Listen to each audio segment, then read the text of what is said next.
The government of Guyana's efforts to cushion the effects of the rising cost of living on the pockets of ordinary Guyanese are insufficient, and the General Workers' Union wants the government to urgently provide significant pay increases in the private and public sectors.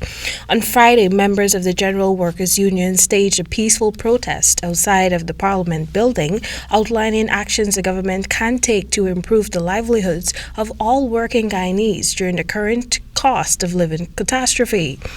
President of the General Workers' Union, Norris Witter, made an ardent call for Minister of Labour Joseph Hamilton to issue the gazetted order, which would immediately see an increase of the private sector minimum wage from $44,200 to $60,000.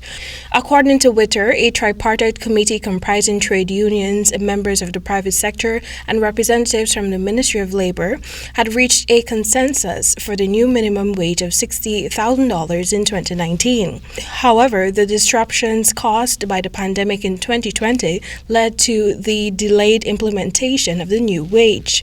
In December 2021, Minister Hamilton announced the reaffirmation of the private sector's readiness to implement the new wage.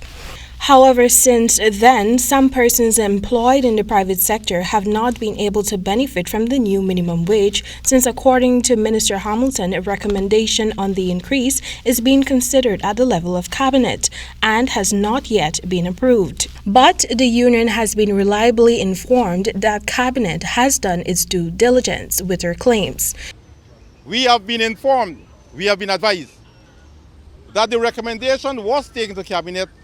Cabinet approved the recommendation, but to date, the $60,000 minimum wage has not been paid.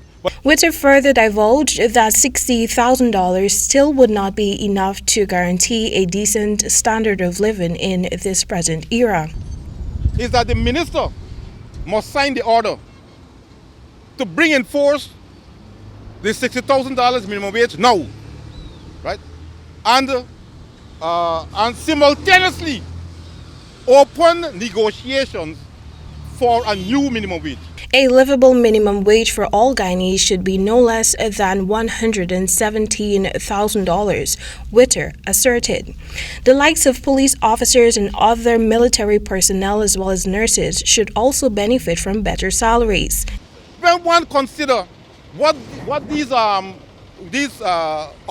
are exposed to, like your military, your nurses, your police, fire service, prison service, should not be earning less than $200,000 a month. The General Workers' Union noted that the protest on Friday is the start of many more to come unless the desired change is acquired. Temika Rodney reporting for the HGP Nightly News.